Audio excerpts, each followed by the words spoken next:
नमस्कार। उत्थान क्लासेज में आपका स्वागत है, अभिनंदन है।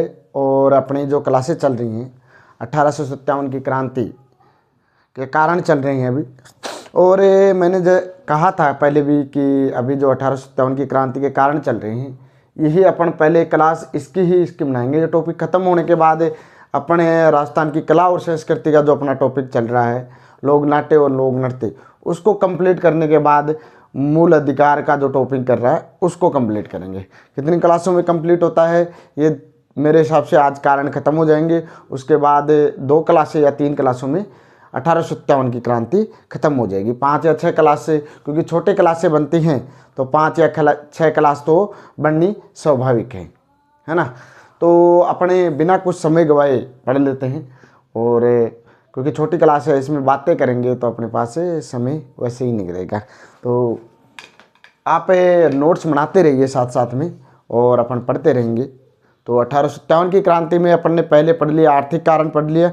और राजनीतिक कारण में पिछली क्लास में ये हो गया, टेक्निकल इश्यू हो गया जिसके कारण वो क्लास कट गई। राजनीतिक कारण में विपगत की नीतियाँ, उसमें जो सतारा, जैतपुर, उदयपुर और अवध, इसको जो हड़पा था वो लिखाया नहीं था। वो आप लिख लेना, मैं आपको बोल के ही बता रहा हूँ अभी कि उसको अवध को गोद निषेध दुष्परिणाम का, झांसी को गोद निषेध की नीति से, है ना, सतारा, उदयपुर उसको विपगत की नीति से, यानी कि इन नीतियों से लॉर्ड डलहौजी ने ईस्ट इंडिया कंपनी के यानी कि भारतीय संघ में मिला लिया था। वो एकीकृत बाजार बनाना चाहता था, यानी कि पूरा बाजार सिर्फ अंग्रेज़ों का हो और व्यापक रूप से हो। इसके लिए उसने ट्रेनों की भी शुरुआत की थी भारत में, है ना। तो वो आप लिख लेना कि गोद निषेध नीति क्या है। यानी कि गोद निषेध नीति वो है, कोई भी शासक जो ईस्ट इंडिया कंपनी के अधीन है, यानी कि संधि कर रखी है, और वो बिना कोई उत्तराधिकारी के, बिना किसी स्वाभाविक उत्तराधिकारी के मर जाता है, युद्ध में मरो चाहे कैसे भी मरो, मर जाता है, तो अंग्रेज के ऊपर है कि वो उसको अपने ईस्ट इंडिया कंपनी में मिला लेंगे। ये उनकी चॉइस के ऊपर है। ये गोद निषेध नीति लॉर्ड डलहौजी ने शुरू की थी। तो इसमें भी झांसी में राजा पहले रतन सिंह पहले ही खत्म हो जाते हैं। झांसी की रानी लक्ष्मीबाई दत्तक पुत्र को मनाना चाहती है, लेकिन अंग्रेज नहीं मनाना चाहते हैं, और वो भी 1857 की क्रांति के युद्ध में कूद गई। तो 1857 की क्रांति के बाद में तीसरा है प्रशासनिक कारण। 2 कारण अपन ने पढ़ लिया, तीसरा प्रशासनिक कारण, चौथा है बाहरी घटनाओं का प्रभाव। प्रशासनिक कारण में है ये है कि प्रशासन में ईस्ट इंडिया के प्रशासन, तो प्रशासन ने संभालेंगे कौन? प्रशासन की जो अहम जिम्मेदारियां थी वो किस में थी? वो अंग्रेज ही संभालते थे। क्या संभालते थे? अंग्रेज भारतीयों को प्रशासन की अहम जिम्मेदारी नहीं देते थे। अहम जो जिम्मेदारियां थी, है ना, जो कौन देते थे?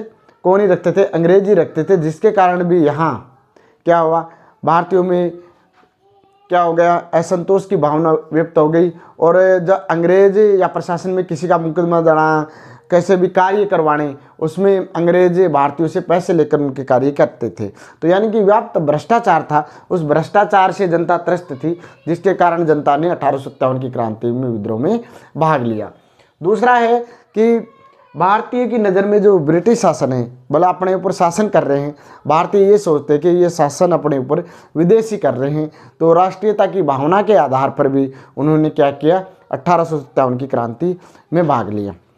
चौथा कारण है बाहरी घटनाओं का, यानी कि बाह्य जो बाहर घटनाएं हुई अंग्रेजों के खिलाफ। प्रथम आंग्ल अफगान युद्ध 1838 से 42, अंग्रेजों को भारी क्षति इस युद्ध में हुई, और भारतीय लोगों को ये लगा कि हम भी अंग्रेज़ों से यदि टक्कर लेंगे, है ना, तो ये अफगान युद्ध में इतनी क्षति हुई है तो अपन इससे टक्कर लेंगे तो ये पूरी तरह से इसको इस भारत से खदेड़ दिया जाएगा और भारत को एक स्वतंत्र राष्ट्र बना दिया जाएगा। सही है। दूसरा है पंजाब युद्ध में रणजीत सिंह के साथ अंग्रेज़ों को संधि करनी पड़ी, उसमें उनको हार का सामना करने पड़ा। और रणजीत सिंह यदि संधि नहीं करता तो रणजीत सिंह भारत का शासक होता। उस समय ही अंग्रेजों का बहुत अच्छा योद्धा था, लेकिन संधि के कारण 1845-46 में संधि के कारण उसको उधर का पंजाब के अफगान का शासक बना दिया गया। और एक क्रीमिया युद्ध, जिसके कारण ये जो बाहरी घटनाएं थी, यानी कि इन बाहरी घटनाओं से भारतीयों का आत्मविश्वास बढ़ा। क्या बढ़ा? आत्मविश्वास बढ़ा।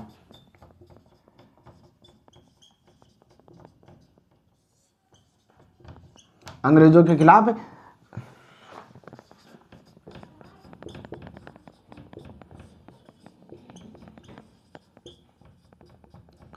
आत्मविश्वास बढ़ा। इन घटनाओं के कारण भारतीयों का आत्मविश्वास अंग्रेजों के खिलाफ बढ़ा, जिससे क्या हुआ कि भारतीयों ने 1857 की क्रांति में बढ़ चढ़कर हिस्सा लिया और अंग्रेजों को भारत से खदेड़ने के लिए 1857 की क्रांति की शुरुआत हुई। आप ये लिख लीजिए। इतने ज़्यादा बताने की इसमें कोई आवश्यकता है नहीं, इससे प्रश्न बहुत कम पूछे जाते हैं। मैंने तो वैसे मैन की दृष्टि से, RS मैन की दृष्टि से लिखवा दिया आपके, आप देख लीजिए एक बार। उसके बाद अगले 2 कारण और हैं, सामाजिक धार्मिक कारण और तात्कालिक कारण, वो दोनों कर लेते हैं। पहले सामाजिक धार्मिक कारण कर लेते हैं, उसके बाद तात्कालिक कारण कर लेंगे। सैनिक कारण या तात्कालिक कारण दोनों कर लेंगे। आप ये लिख लिए। तो मैंने उसमें कहा था कि अपन ने 3 या 4 कारण अभी तक पढ़ लिए, 5वां है। 4 कारण अपन ने पढ़ लिए। आर्थिक कारण पढ़ लिया 1857 की क्रांति का। दूसरा पढ़ लिया राजनीतिक कारण, उसमें सहायक संधि और विपन्न की नीति पढ़ ली। तीसरा पढ़ लिया अपन ने सामाजिक व धार्मिक, ये पढ़ रहे हैं अपन। प्रशासनिक कारण पढ़ लिया। प्रशासनिक कारण के बाद बाहरी घटनाओं का प्रभाव, इसके कारण भारतीय लोगों में जो आक्रोश उत्पन्न हुआ वो पढ़ लिया। अभी पढ़ रहे हैं सामाजिक व धार्मिक कारण। अभी क्या पढ़ रहे हैं? सामाजिक और धार्मिक कारण कि 1857 की क्रांति कैसे हुई, उसमें क्या सामाजिक और धार्मिक कारण हुए जिसके कारण लोगों का आक्रोश फूटा अंग्रेजों के खिलाफ, और इस 1857 की क्रांति भारतीय प्रथम स्वतंत्रता संग्राम को अंजाम दिया। भारतीयों के साथ अनुमानित, यानी कि अंग्रेज भारतीयों के खिलाफ, आपको फिल्मों में भी अपन देखते हैं तो दिखाया जाता है, दर्शाया जाता है। जैसे मर्द फिल्म में वो बाहर बोर्ड टंगा हुआ होता है कि dogs and Indian not allowed लिखा हुआ होता है ना। तो जैसे सामाजिक और धार्मिक में वैसे रंग भेद की नीति, वो क्या करते थे, भारतीयों के साथ अनुमानित यानी कि मानव जैसा व्यवहार नहीं करते थे और रंग भेद की नीति करते थे। वो गोरे थे यूरोप महाद्वीप के, और अपन अपना रंग थोड़ा सांवला। अभी तो अपन भी गोरे हैं, वो उधर भी क्या होने लगा, अभी बर्फबारी कम और सूर्य की तेज किरणें, और वो आते ही इधर सूर्य की तेज किरणें, विटामिन डी, उनके त्वचा रोग होता है तो वो इधर ही आते हैं, भारत में ही आते हैं। आप देखते होंगे, है ना, भारत में आते हैं, अपन देखते हैं कितने गोरे होते हैं। लेकिन वो गोरे इस कारण है क्योंकि वहाँ सूर्य कम दिखाई देता है, वहाँ तापमान कम होता है, जिसके कारण वो गोरे होते हैं। अपने तापमान खूब होता है, भूमध्य रेखा के पास अपन आते हैं, इसके कारण अपने थोड़े सांवले रंग के होते हैं, है ना। तो वो रंग भेद नीति करते थे कि अपन गोरे, और वो अपने आप को श्रेष्ठ भी मानते थे कि हम श्रेष्ठ हैं और ये हमसे कम हैं, हमारी सभ्यता श्रेष्ठ है। जबकि वो तो उन्होंने खोज के दी है, सिंधु घाटी सभ्यता उन्होंने अपने को खोज के दी है। अपन कितने पुराने हैं उनको तब पता चला कि भारतीयों की सभ्यता कितनी पुरानी है, वो उनको तब पता चला। फिर जो ईसाई धर्म अपना लिए, भारतीय भी ईसाई धर्म अपना लिए थे कि भाई इनकी रोज रोज की तंगी से परेशान होकर वो ईसाई धर्म अपना लिए। और जो ईसाई धर्म के लोग थे उनको उच्च पद दिया जाता था, उनकी समाज में इज्जत ज़्यादा करवाते थे अंग्रेज, और उनकी अंग्रेज़ों के साथ ज़्यादा चलती थी। कोई भी प्रशासनिक काम हो, कोई भी धार्मिक काम हो, कुछ भी कार्य हो, जो ईसाई धर्म है, जिसके कारण भारतीय लोग भी, हिंदू धर्म के लोग, मुस्लिम धर्म के लोग भी ईसाई धर्म अपनाने लग गए, और जिसके कारण यहाँ के जो शिक्षागत और सामाजिक धार्मिक संस्थाओं ने बढ़िया आंदोलन किया और 1857 की क्रांति में अंग्रेजों के खिलाफ रहे, और क्रांति का अत्यधिक प्रचार प्रसार किया। अत्यधिक प्रचार प्रसार में भारतीयों के धर्म नष्ट होने की भय होगा। ईसाई धर्म का वो खूब प्रसार करते थे, ईसाई धर्म के प्रचार खूब करते थे, जिसके कारण भारतीयों को ये लगा कि अपना हिंदू धर्म एकदम नष्ट हो जाएगा इनके कारण। और भारत में उस समय जो राजा राम मोहन राय जैसे विचारक हुए और शिक्षा थोड़ी थोड़ी शिक्षा उच्च लोगों तक पहुंची शिक्षा, तो उच्च लोगों ने नीचे लोगों तक वो शिक्षा पहुंचाई और क्रांतिवीरों का सहयोग रहा, तो 1857 की क्रांति हुई। इतना आपको एक जगह कहीं नहीं मिलेगा, मैं फिर भी कह रहा हूँ, बार बार आप क्लास लेके देखिए, इतनी चीज़ यूट्यूब पे आपको कहीं भी नहीं मिलेगी लिखाई हुई। नोट्स बना रहा हूँ आपको बता रहा हूँ नोट्स किस तरह बनाने हैं, याद करने का तरीका। तो आपसे जुड़े रहिए और पढ़ते रहिए। कुछ समस्याएं आती हैं धीरे धीरे, लेकिन धीरे धीरे ये समस्याएं होती जाएंगी सही, समस्याओं का समाधान करते जाएंगे अपन, है ना।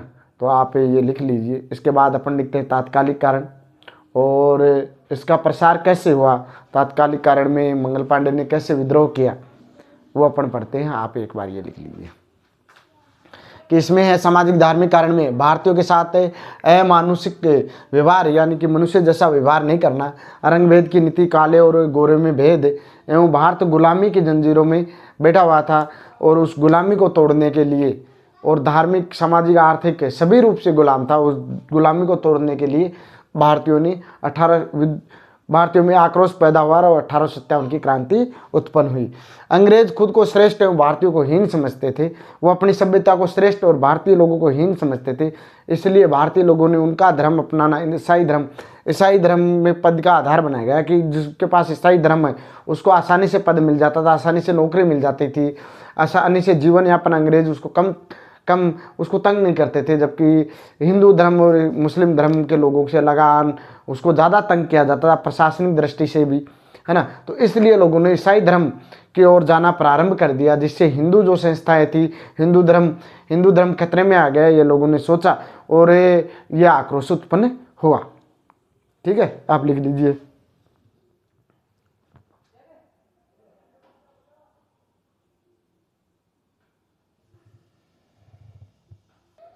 तो 1857 की क्रांति में सिपाहियों में है असंतोष। भाई सिपाहियों में भी है असंतोष क्यों हुआ? ये सिपाही आंदोलन भी कहते हैं, सैनिक आंदोलन भी कहते हैं इसको। भाई सैनिक आंदोलन से सैनिक असंतोष के कारण ही मानते हैं ज़्यादातर विद्वान इसको। जब लिखते हैं 1857 की क्रांति के बारे में तो लिखते हैं कि ये एक सैनिक असंतोष था, सैनिकों का विद्रोह था, इसमें बहुत कम लोगों ने सहयोग दिया और जबकि राजा महाराजाओं ने इससे दूरी बनाए रखी। भाई शासकों ने इससे दूरी बनाई ली, इसीलिए तो ये असफल हुआ। तो सैनिकों में ज़्यादा असंतोष था, जिसके कारण सैनिकों ने ये विद्रोह शुरू किया। 1857 की क्रांति इसको अपन कहते हैं। ये विद्रोह सैनिकों द्वारा शुरुआत की गई, सैनिकों द्वारा शुरुआत की गई, वो तात्कालिक कारण में अपन देखेंगे, लेकिन कुछ और कारण भी रहे सैनिकों में असंतोष के, वो अपन देखते हैं। सैनिकों में असंतोष के कारण है कि सेना में सैनिक जो धार्मिक चिन्ह भी जो कोई पहनते थे, भाई पंजाबी थे, पगड़ी पहनते थे, हाथ में कड़ा पहनते थे, है ना, लंबी दाढ़ी रखते थे, और कोई भी चिन्ह जैसे हिंदू धर्म में कोई डोरा पहनते थे, यहाँ से वो कड़ाव पहनते थे, है ना, मुस्लिम कोई धागा बांधते थे, उन चिन्हों को, यानी कि वो धार्मिक चिन्ह हैं, धार्मिक कोई भी चीज़ नहीं पहनेगा, उसको बंद कर दिया। अंग्रेजों ने कहा कि सेना में जो धार्मिक लोग हैं, भारतीय लोग हैं, वो धार्मिक चिन्ह कोई भी नहीं पहनेगा, उन पे प्रतिबंध लगा दिया। तो लोगों में उसके धर्म नष्ट होने का या धर्म भ्रष्ट होने का, कि भाई धर्म भ्रष्ट हो रहा है हमारा, तो है ना, जिसके कारण सैनिकों में असंतोष हो गया। जिसके कारण सैनिकों में क्या हो गया? असंतोष हो गया कि अंग्रेजों ने कहा सेना में है तो वो कोई भी चिन्ह नहीं पहनेगा, ये कलवा नहीं पहनेगा, कोई भी मन्नत का धागा नहीं बांधेगा, डोरा नहीं बांधेगा, कोई भी देवता की मूर्ति ये नहीं पहनेगा, जिसके कारण लोगों में असंतोष उत्पन्न हो गया और सिपाहियों में ये पहनने से मना कर दिया और सिपाहियों ने अंग्रेजों के खिलाफ विद्रोह कर दिया। दूसरा है कि 1856 का एक आदेश निकाला गया, 1856 में आदेश निकाला गया कि सेना में जो भी भर्ती होंगी, अब नए भर्ती होंगी, उनको समुद्र के रास्ते में, और भारतीय धर्म में और मुस्लिम धर्म में ये माना जाता है कि पानी की यात्रा नहीं करनी है, वो समुद्र रास्ते विदेश नहीं जाएंगे, ये धर्म का भ्रष्ट है, धर्म में भ्रष्ट माना जाता था उस समय। तो ये अनिवार्य कर दिया कि जो भी सैनिक है वो एक बार अपने जीवन काल में समुद्री राष्ट्र के रास्ते होते हुए विदेश में एक बार सेवाएं जरूर देगा, जिसके कारण भी यहाँ हिंदू और मुस्लिम लोगों में अपना धर्म भ्रष्ट होने के कारण उन्होंने असंतोष या व्यक्त किया अंग्रेजों के खिलाफ, जिससे भी वो आंदोलन किए। तीसरा है कि अंग्रेजी सिपाहियों की तुलना में भारतीय सेना को कम रैंक दी जाती थी, मतलब सूबेदार से ऊपर बनाते ही नहीं थे भारतीय सिपाहियों को। सिपाही, हेड कांस्टेबल या सूबेदार, ज़्यादा से ज़्यादा सूबेदार, इससे ऊपर रैंक तो अंग्रेज अधिकारी ही थे, ऊपर रैंक के अंग्रेज अधिकारी थे, और अंग्रेजों के बराबर वेतन भी नहीं देते थे इनको। भाई अंग्रेज सिपाही है, भारतीय सिपाही है, दोनों के वेतन में अंतर है, दोनों के वेतन में क्या है, अंतर रखा जाता था। और इन्हीं अंतर के कारण यहाँ से जो सिपाही थे उनमें क्या हो गया, भेदभाव उत्पन्न हुआ कि भाई इनको ज़्यादा और हमको कम क्यों दिया जाता है, जिसके कारण भी असंतोष उत्पन्न हुआ। और अवध और पंजाब को जीतने के बाद भत्ता बंद कर दिया। और अंग्रेज जो अवध को क्या कहा जाता है, सिपाहियों की फैक्ट्री कहा जाता था उस समय। सबसे ज़्यादा सिपाही थे वो अवध से ही थे, और अवध को जिताना तो इनमें सबसे ज़्यादा असंतोष उत्पन्न होना ही था। भाई अवध के ही सिपाही अवध के ही ऊपर आक्रमण किया और उनको जीता, फिर भी उनको भत्ता नहीं मिल रहा। और फिर उनमें ये भी था, अवध को कुशासन का आरोप लगाकर उसको हड़प लिया लॉर्ड डलहौजी ने। तो वहाँ के अवध में सबसे ज़्यादा सैनिक अवध के थे, तो उनमें आक्रोश उत्पन्न हो गया कि भाई अपन ने ही इनका साथ दिया, तो वो साथ देने, और उनको 1857 की क्रांति का अंग्रेजों को सामना करना पड़ा। तो ये 1857 की क्रांति के क्या हैं, तात्कालिक कारण हैं। ये क्या हैं, सैनिकों में असंतोष के कारण हैं। अभी अपन तात्कालिक कारण पढ़ेंगे कि भाई क्या कारण रहा जिसके कारण अंग्रेजों के खिलाफ एकदम से वो ज्वाला, जो पहले सुनियोजित थी ये योजना कि इस तारीख को करेंगे अपना आंदोलन, लेकिन ये पहले ही क्यों हुई, इसका कारण था कि एक एनफील्ड नाम की राइफल थी। कौन सी? एनफील्ड नाम की राइफल थी, जिसके आने से यह असंतोष फैल गया। ठीक है, तो अपन लिखवा देते हैं अभी। ठीक है, ये लिख लो एक बार।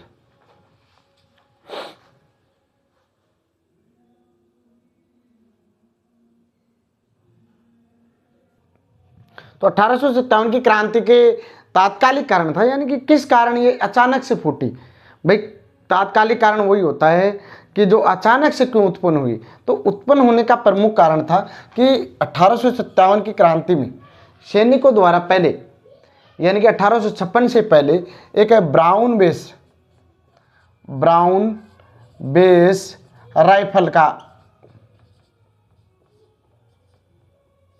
राइफल थी। कौन सी थी? ब्राउन बेस राइफल थी। उसका इस्तेमाल किया जाता था ईस्ट इंडिया कंपनी द्वारा। किसका? ईस्ट इंडिया कंपनी के 1856 से पहले। लेकिन दिसंबर 1856 में,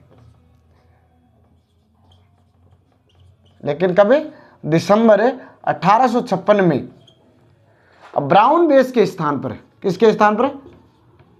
ब्राउन बेस के स्थान पर एनफील्ड, कौन सी?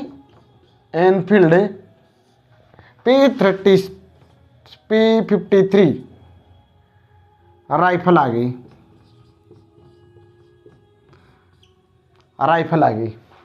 कौन सी राइफल आ गई? ब्राउन बेस राइफल के स्थान पर कौन सी आ गई? दिसंबर 1856 में एक आदेश के तहत एनफील्ड P30, और लोगों में भ्रामकता फैल गई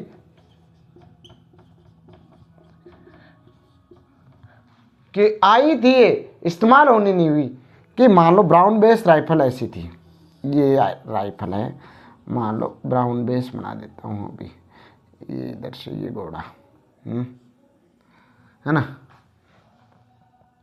ये ब्राउन बेस। इसमें जो राइफलें थी वो सीधी की सीधी थी। ये राइफल है, इसकी गोलियां हैं, मान लो इसकी गोलियां है ना, ये इसकी राइफल है, ये इसकी क्या है? राइफल है। है ना। ये है ब्राउन बेस, कौन सी है, ब्राउन बेस, ब्राउन राइफल। और इसके स्थान पर आई एनफील्ड, कौन सी आई, एनफील्ड। राइफल ऐसे ही थी, सेम टू सेम, लेकिन इसमें जो बारूद था, ये राइफल है, ये इसके अंदर मान लो बारूद है